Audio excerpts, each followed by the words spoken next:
आने के पूर्व की क्या व्यवस्था। मैंने पिछले क्लास में क्या देखा था कि जीएसटी आने के पूर्व की क्या व्यवस्था थी।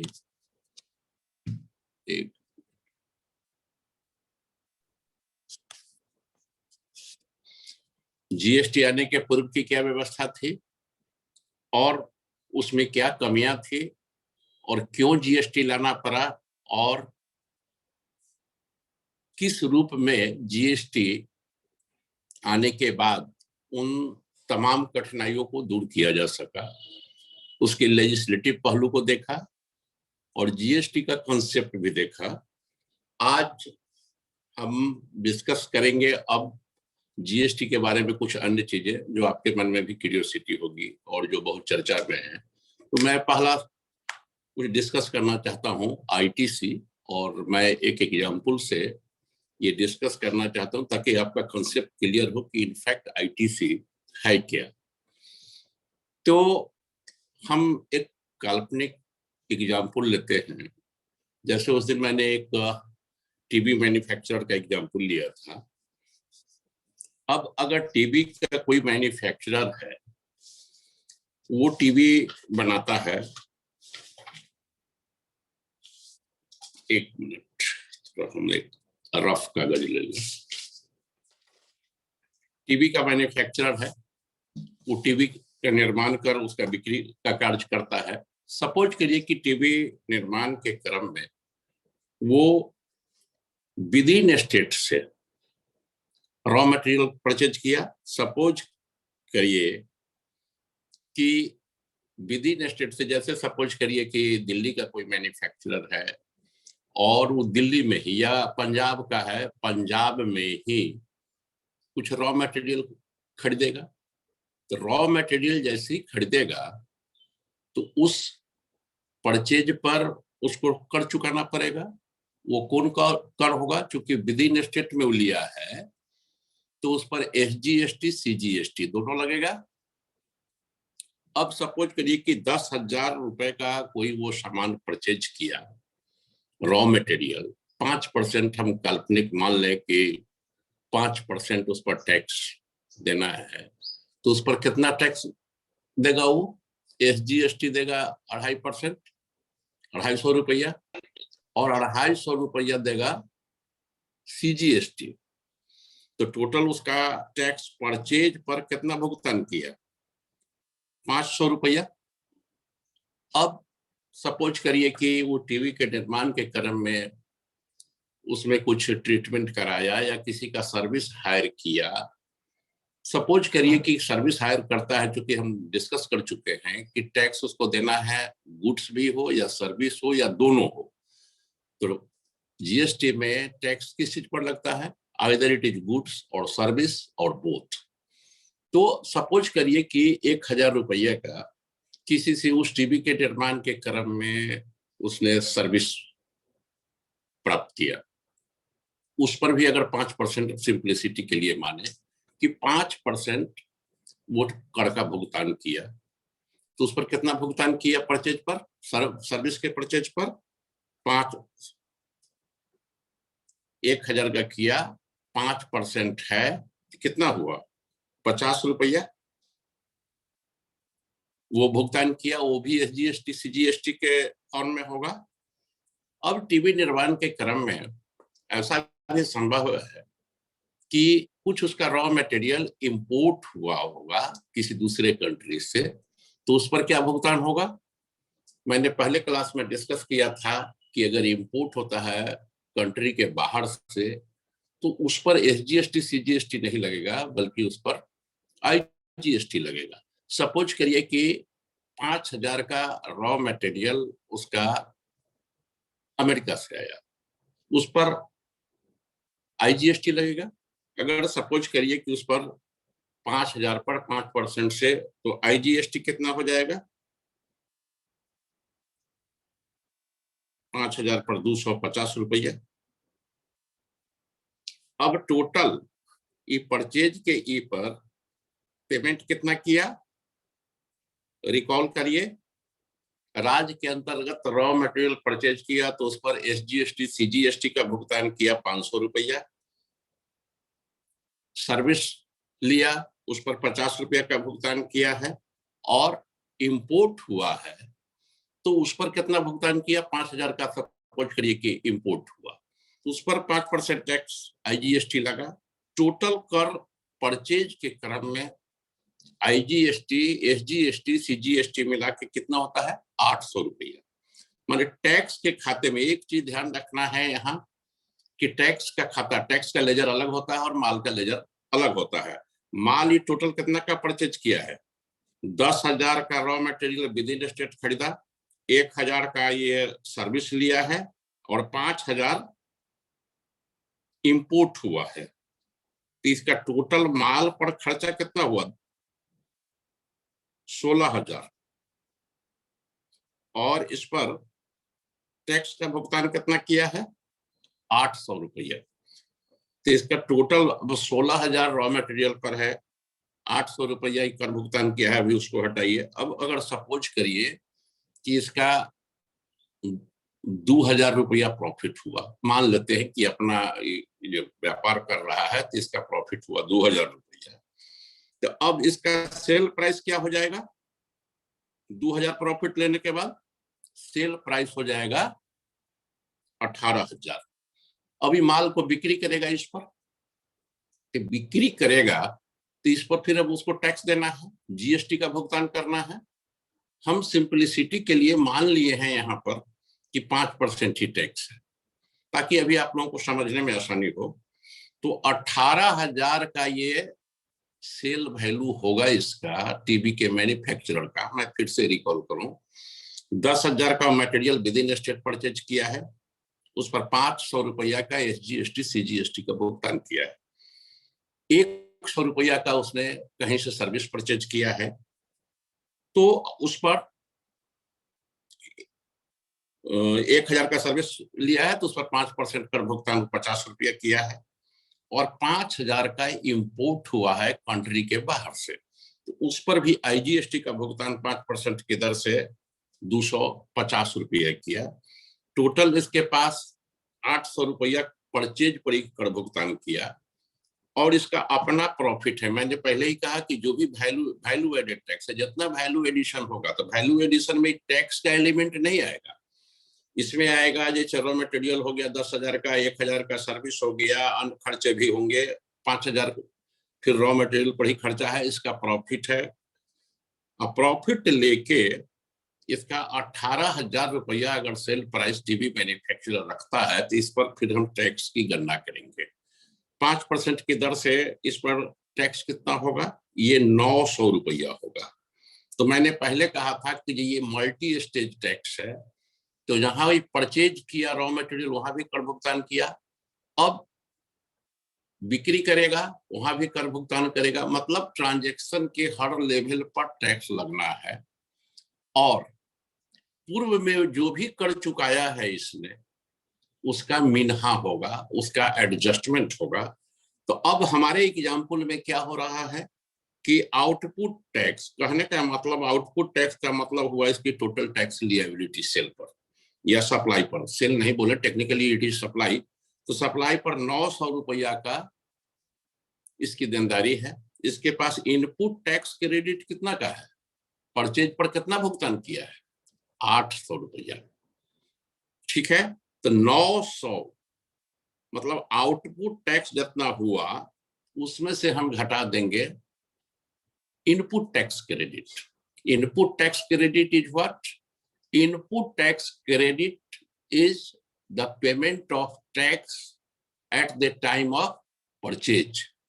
परचेज इट में भी purchase of raw material, purchase of service, या जो भी चीज परचेज कर रहा है जिसका यूज मैन्युफैक्चरिंग में हो रहा है, उस चीज को बनाने के लिए हो रहा है, और जितने भी रॉ मटेरियल इधर गुड्स हो या सर्विस हो, अगर उस पर जो भी कर भुगतान किया गया है उसको बोलते हैं इनपुट टैक्स क्रेडिट, और जो हम सप्लाई करते हैं तो उस पर जो हमारी टैक्स लिएबिलिटी होती है उसको बोलते हैं हम आउटपुट टैक्स।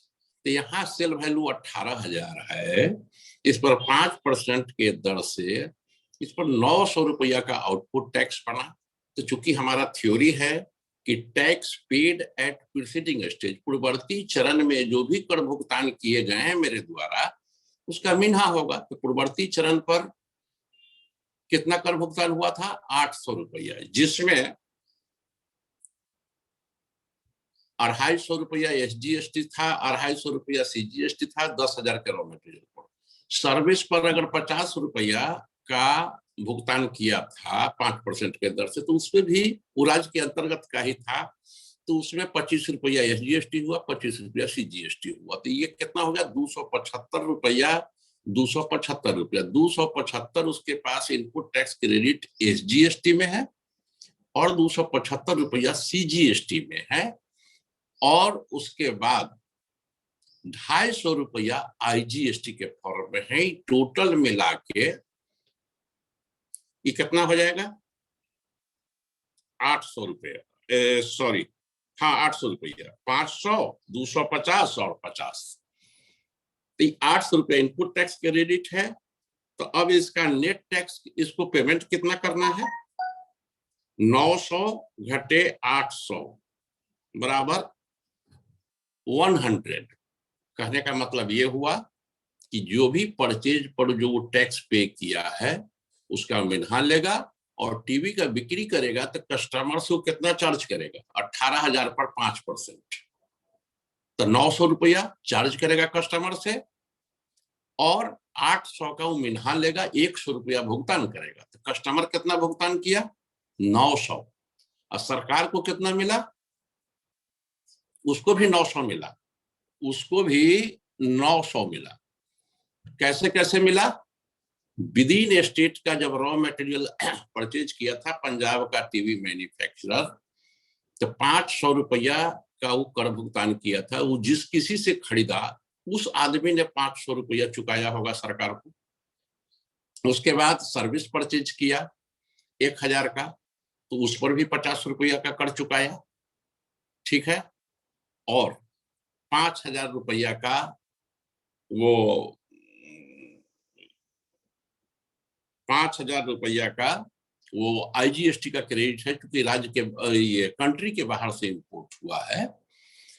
तो इस तरह से टोटल उसका इनपुट टैक्स क्रेडिट 800 हुआ, तो IGST का भुगतान हुआ 5,000 पर, तो 250 जिस किसी ने वो भुगतान प्राप्त किया वो सरकार के खजाने में चला गया।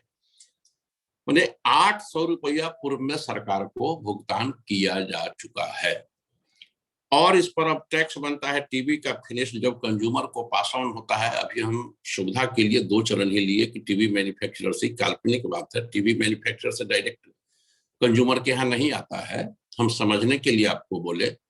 अब अगर टीवी मैन्युफैक्चरर से इसी तरीके से आ गया होलसेलर के पास, होलसेलर से रिटेलर के पास, तो हर स्टेज पर क्या जुटते जाएगा? या तो कोई सर्विस फिर हायर किया है, फिर कोई उस पर फ्रेट लगा है, या उसका प्रॉफिट है। सपोज करिए कि ये 18,000 में कोई होलसेलर लिया, 20,000 में अभी रिटेलर को दे रहा है, तो 2,000 का वैल्यू एडिशन हुआ, और उसके लिए टैक्स, इनपुट टैक्स क्रेडिट कितना हो जाएगा? 9,000 रुपया का ही टैक्स दिया है ना, 900 रुपया का टैक्स दिया है ना 18,000 पर रिटेलर। याद करिए, ये 18,000 में टीवी मैन्युफैक्चरर ने सेल किया, उससे लिया कोई रिटेलर, रिटेलर कितना कर चुकाया? 900 रुपया, वो 900 रुपया दिया है। अब अगर वो 20,000 में बेचता है, बिक्री करता है किसी को, कस्टमर को, तो उस पर टैक्स कितना होगा? 1,000। 20,000 पर 5% टैक्स है तो 1,000 होगा। 900 रुपया जो पूर्व में भुगतान किया है रिटेलर, वो मिन्हा कर लेगा। कहने अब इसी तरह से अगर 5 चरण में होगा, जहां जहां प्रॉफिट लगते जाएगा, जहां जहां खर्चा माने बढ़ेगा, कहने का मतलब कि जितना भी वैल्यू एडिशन होगा उस पर नेट टैक्स लगता जाएगा। गणना के दृष्टिकोण से टोटल टैक्सेबल वैल्यू पर टैक्स जोड़ेंगे, और ट्रांजैक्शन के पूर्ववर्ती चरण में, तो रिटेलर के लिए पूर्ववर्ती चरण क्या हुआ? होलसेलर, होलसेलर के लिए पूर्ववर्ती चरण क्या हुआ? TV manufacturer. तो पूर्ववर्ती चरण पर अपने से जस्ट पीछे वाले चरण पर जो भी आप कर भुगतान करते हैं उसको बोलते हैं इनपुट टैक्स क्रेडिट, और जब सप्लाई करते हैं उस पर जो आपकी टैक्स की देनदारी बनती है उसको बोलते हैं आउटपुट टैक्स। और नेट टैक्स का भुगतान वही अमाउंट का किया जाता है, ये output tax minus input tax, मतलब कितनी मेरी देनदारी है और कितना मैंने परचेज पर विभिन्न विक्रेता को, जिससे हमने परचेज किया वो तो विक्रेता हो गया मेरे लिए, तो उसको जितना हमने कर चुकाया वही कहलाता है इनपुट टैक्स क्रेडिट। और इस तरह से ये चेन चलते रहता है, right from manufacturer to customer. ये हो सके 4 चरण हो, 5 चरण हो, 2 चरण हो, चाहे जितना भी चरण में हो, हर चरण पर टैक्स की गणना होगी और पूर्ववर्ती चरण पर जो भी कर भुगतान किया गया है उसका मिन्हा होगा। तो एक लाइन में हम कहें कि tax paid at preceding stage will be subtracted from the output tax payable at this point। अगर हम विक्रेता हैं, हम पर हमारे लेवल पर 18,000 का मैंने बिक्री किया है, 900 रुपया टैक्स बनता है, और हमने उस माल को बनाने में अगर 800 रुपया का पूर्व में भुगतान किया है तो थ्योरी के हिसाब से output tax minus input tax, तो इनपुट टैक्स मेरा 800, आउटपुट टैक्स 900, 900 माइनस 800 बचा 100, जो मैं अब सरकार के खजाने में भुगतान करूंगा, और 800 मैंने जिन किसी को दिया उसने सरकार के खजाने में भुगतान किया होगा। तो कहने का मतलब कहीं कोई लीकेज नहीं है। आप लोग मेरी बात सुन रहे हैं? हेलो? Yes sir. सुन रहे हैं ना? जी। अच्छा, तो ये इनपुट टैक्स क्रेडिट हो गया। ये होता है कि जो हर स्टेज पर थ्योरी यही समझना है, आप लोगों को इतने से मतलब है कि हर स्टेज पर टैक्स की गणना होगी और पूर्ववर्ती चरण में जो भी कर चुकाए गए हैं उसको मिन्हा होगा। अब हम आते हैं कि इसका क्रेडिट कैसे लिया जाता है।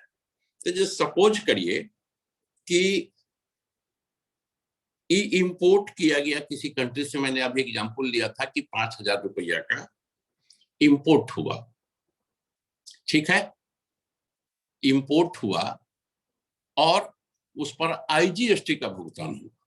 तो इसका थ्योरी ये है कि आईजीएसटी का भुगतान, हालांकि उतना आप लोगों को डिटेल जानने की जरूरत नहीं है, लेकिन फिर भी थोड़ा सा, आईजीएसटी का क्रेडिट है, उसका मिन्हा किससे होगा? आउटपुट टैक्स भी हमारे पास कितने तरह का हो सकता है, एसजीएसटी सीजीएसटी तो रहेगा ही विद इन स्टेट में अगर हम सप्लाई करेंगे तो, और अगर हम ही अगर बिहार में बैठे हुए हैं, झारखंड में सप्लाई करते हैं तो हमको क्या देना होगा? आईजीएसटी। इंटर स्टेट में क्या होता है? आईजीएसटी। और विद इन स्टेट में जब ट्रांजैक्शन होता है तो होता है एसजीएसटी और सीजीएसटी। अब तो हमारे पास आईजीएसटी का भी क्रेडिट है और सीजीएसटी का भी है, एसजीएसटी का भी है, और हमारी देनदारी अभी क्या है? राज्य के अंदर ही हमने बिक्री किया है, जबकि क्रेडिट मेरे पास आईजीएसटी का भी है। तो आईजीएसटी का जो भुगतान किए तो इसका नियम यह है कि आईजीएसटी के क्रेडिट का मिन्हा सर्वप्रथम आईजीएसटी के आउटपुट टैक्स से होगा। अगर हमारे आउटपुट टैक्स की देनदारी नहीं है आईजीएसटी में, तब इसका फिर मिन्हा पहले किससे होगा? सीजीएसटी से, फिर जो बचेगा उसका एसजीएसटी से। अपने चैनल में तो होगा ही, जैसे एसजीएसटी का जो इनपुट टैक्स क्रेडिट होगा वो एसजीएसटी के आउटपुट टैक्स से सीधा मिन्हा होगा, सीजीएसटी का सीजीएसटी से, लेकिन आईजीएसटी का मिन्हा आईजीएसटी से भी होगा, सीजीएसटी से भी होगा और एसजीएसटी से भी होगा। तो अब अगर सपोज करिए कि हमारा कभी हम आईजीएसटी इंटर स्टेट सप्लाई करते ही नहीं है तो मेरी आईजीएसटी में कोई लिएबिलिटी नहीं है, तो हमारे पास लेकिन आईजीएसटी का क्रेडिट है, तो इस क्रेडिट को हम सर्वप्रथम सीजीएसटी से मिन्हा करेंगे। अगर सीजीएसटी का जब लिएबिलिटी पूरा हो जाएगा फिर भी हमारे पास आईजीएसटी बचेगा तो उसका हम एसजीएसटी से भी सेट ऑफ ले सकते हैं। और आप लोगों के एकेडमिक पॉइंट ऑफ व्यू से इतना ही जानना जरूरी है कि इनपुट टैक्स क्रेडिट क्या होता है और इसका एडजस्टमेंट क्या होता है, और अगर हम यहाँ से फिर बिहार से अगर कहीं किसी दूसरे राज्य में सेल कर देंगे तो हमारे पास आईजीएसटी का जितना क्रेडिट है उससे मिन्हा करेंगे, और उसके बाद भी अगर देनदारी बनती है तो हमको आईजीएसटी पे यहाँ नेट भुगतान करना पड़ेगा, अगर आईजीएसटी में हमको कोई क्रेडिट नहीं है तो एक तरह से कह सकते हैं कि इनपुट टैक्स क्रेडिट भी आपका टैक्स का किया हुआ भुगतान ही है, जो आपने अपने सप्लायर को किया है, और टोटल आउटपुट टैक्स क्रेडिट से उसको मिन्हा करते हैं, उसके बाद जो बचता है उसका हम नगद भुगतान करते हैं। तो दिस इज आईटीसी। अब आईटीसी आप लोग समझ गए। अब हम आईटीसी के बाद एक चीज डिस्कस करना यहाँ जरूरी, जैसा कि मैंने कहा था कि इंपोर्ट होता है अगर किसी कंट्री से, पिछले क्लास में भी मैंने डिस्कस किया था, किसी कंट्री से इंपोर्ट होता है तो उस पर आईजीएसटी इंपोज होता है। जब राज्य इंपोर्ट कब होता है? जब नेशनल बाउंड्री को क्रॉस करके किसी दूसरे कंट्री से सामान हमारे यहाँ आता है। और एक्सपोर्ट क्या होता है? एक्सपोर्ट ये होता है कि जब हमारे यहाँ का सामान, इस कंट्री का सामान किसी दूसरे कंट्री में जाता है तो उसको बोलते हैं एक्सपोर्ट। तो इस एक्सपोर्ट पर एक कॉन्सेप्ट यहाँ समझना जरूरी है, सिंपलिसिटी के लिए मैं टेक्निकल भाषा में नहीं जा रहा हूं। कमोडिटी का कैटेगराइजेशन है जीएसटी में कि वैसा कमोडिटी जिस पर कोई टैक्स नहीं लगता है, उसको आमतौर में क्या बोलते हैं? Exempted supply. कहने का मतलब, फॉर एग्जाम्पल कुछ देर के लिए मान ले काउंसिल डिसाइड करे कि ये हमको कागज कलम पर टैक्स नहीं लगाना है, तो ये क्या हो गया? इसको बोलेंगे ये एग्जेम्प्टेड है, इस पर कोई टैक्स नहीं लगेगा, ये टैक्स फ्री है, ठीक है। और एक्सपोर्ट पर भी टैक्स नहीं लगता है तो फिर भी उसको हम बोलते हैं जीरो रेटेड। तो एग्जेम्प्टेड और जीरो रेटेड का फर्क थोड़ा मैं डिस्कस कर लूं कि अगर सपोज करिए साल्ट पर मान लिया जाए कि यहाँ कोई कर नहीं है तो इसको क्या बोलेंगे? टैक्स फ्री है, ये एग्जेम्प्टेड है। अब एक्सपोर्ट जीरो रेटेड है, इसका मतलब ये हुआ कि कोई भी चीज, जैसे सपोज करिए कि हमारे हाथ में मोबाइल है, मोबाइल पर टैक्स तो है, विद इन स्टेट अगर ट्रांजैक्शन होता है या इंटर स्टेट ट्रांजैक्शन होता है, मान लेते हैं कि मोबाइल पर 5% का टैक्स है। यही चीज अगर एक्सपोर्ट होता है, सपोज करिए कि यहां से नेपाल जाता है या सपोज करिए कि सिंगापुर जाता है, तो उस पर टैक्स नहीं लगेगा। यद्यपि वो टैक्स फ्री नहीं है, मोबाइल टैक्स फ्री नहीं है, लेकिन अगर एक्सपोर्ट होगा, एक्सपोर्ट के प्रमोशन के लिए ये प्रावधान किया हुआ है कि एक्सपोर्ट पर कोई टैक्स नहीं लगेगा। तो उसको जीरो रेटेड हम क्यों कहते हैं? जीरो रेटेड इसलिए कहते हैं कि अभी एक्सपोर्ट के संदर्भ में उस पर टैक्स नहीं लगेगा। जीरो रेटेड होगा तो आप उसका इम्प्लीकेशन क्या होगा? जैसे मोबाइल पर टैक्स यहाँ है, ये खरीदा गया है यहाँ पर, बनाया गया है, मैन्युफैक्चर हुआ है, इसके रॉ मटेरियल पर भी टैक्स लगा हुआ है, इसके सेल पर भी जीएसटी कानून के तहत है कि जिस पर टैक्स लगेगा, लेकिन एक्सपोर्ट पर नहीं लगेगा। तो ये जीरो रेटेड इसलिए कहा गया कि इस मोबाइल के बनाने में जो रॉ मटेरियल परचेज किया गया होगा, जो भी कर भुगतान किया गया होगा, और ये मोबाइल बन के तैयार हुआ, और अगर किसी कंट्री के बाहर अगर इसको एक्सपोर्ट कर दिया जाता है तो इस पर जो भी इनपुट टैक्स क्रेडिट है इसका रिफंड होगा।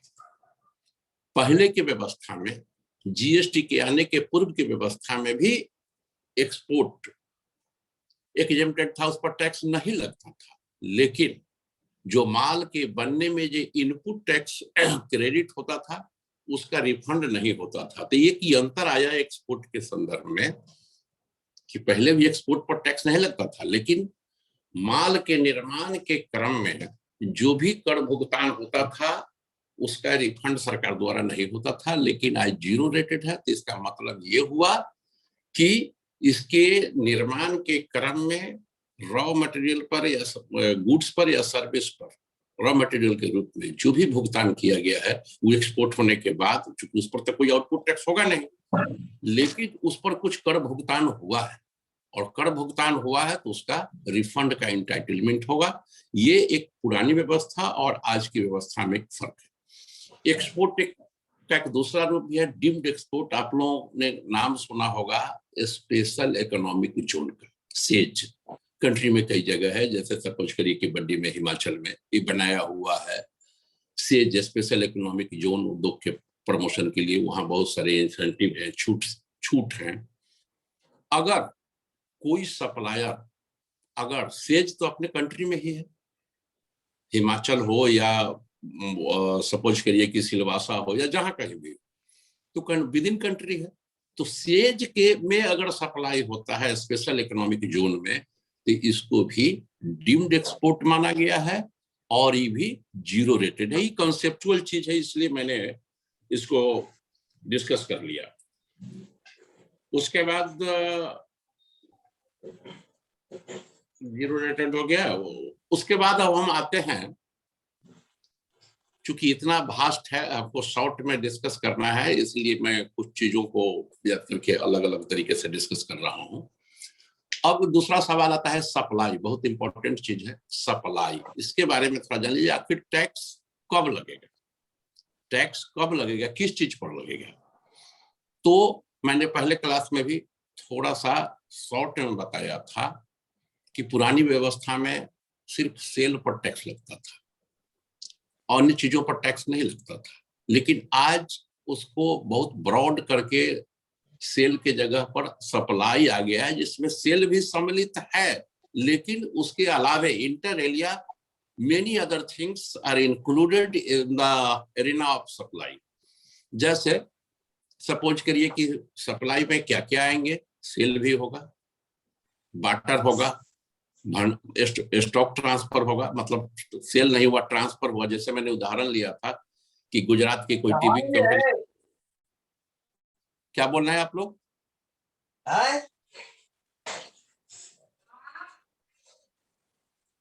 हेलो,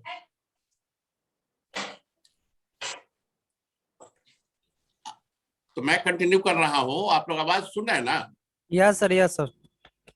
हाँ, तो मैंने उस दिन कहा था कि स्टॉक ट्रांसफर भी होता है। गुजरात की कोई टीवी कंपनी है, मैन्युफैक्चर कंपनी है, बिहार में अगर ब्रांच है, तो वहां से माल अगर वो बिक्री के लिए बिहार आता है, यद्यपि यह सेल नहीं है, लेकिन माल का ट्रांजैक्शन हो रहा है, माल यहाँ आ रहा है, तो वो स्टॉक ट्रांसफर है, उस पर भी टैक्स लगेगा, मतलब वो सप्लाई के परव्यू में आएगा। सेल हुआ तो, या बार्टर हुआ तो, या चूंकि हम बोल रहे हैं कि अब सर्विस पर भी टैक्स लगना है, तो सपोज करिए कि किसी चीज का ट्रीटमेंट करा रहा है, हो सके कोई अलमारी बनाने का कंपनी है, वो आयरन परचेज करता है, वो फिर किसी को उसको कटिंग के लिए दे देता है, किसी को पेंटिंग के लिए दे देता है, तो कहने का मतलब क्या है, वो सर्विस उसका ले रहा है। तो ये अब अगर सपोज करिए कि राइट टू यूज, अगर आपके पास कोई मान लिया कि बिजनेसमैन है, 100 कंप्यूटर रखे हुए हैं, 100 कंप्यूटर रखे हुए हैं, और अगर किसी को 6 महीना के लिए 500 रुपया के महीना पर अगर वो 100 कंप्यूटर दिए हुए हैं, उससे आप उसको बिक्री तो नहीं कर रहे हैं, लेकिन राइट टू यूज उसको ट्रांसफर कर रहे हैं। कहने का मतलब कि 6 महीना के लिए आप उससे पैसा लेंगे, रेंट लेंगे उस टीवी का, और वो क्या करेगा, यूज करेगा, और उसके बदले में आपको क्या देगा, मंथली कुछ पेमेंट करेगा। तो वो आपका ऑनरशिप तो आप ही के पास है कंप्यूटर का, लेकिन वो राइट टू यूज, कंप्यूटर को यूज करने का उसको आपने अनुमति दी है, और उसके बदले में यू आर बीइंग पेड। तो ये सर्विस हुआ।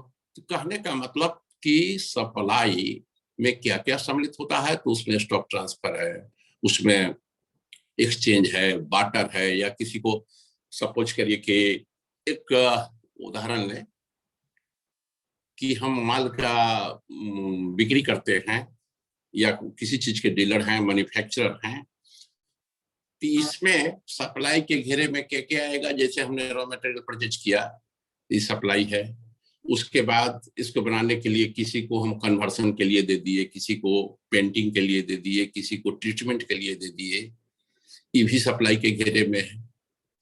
अगर किसी को हमने बाटर सिस्टम के तहत कोई सामान लिया और कोई सामान दिया, जो पहले होता था, ये भी अगर ये करते हैं तो ये भी सप्लाई के घेरे में है।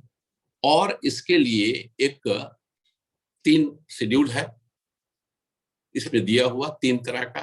कि अब अगर सपोज करिए कि जो मैंने टीवी वाला एक उदाहरण लिया था, कि यहाँ अगर माल आया, बिक्री ना भी हो रहा है, स्टॉक ट्रांसफर होके आया है, उस पर भी गुजरात में मैंने टैक्स लगेगा, और फिर यहाँ आएगा तो यहाँ भी टैक्स लगेगा, लेकिन उस टैक्स का मिन्हा होगा।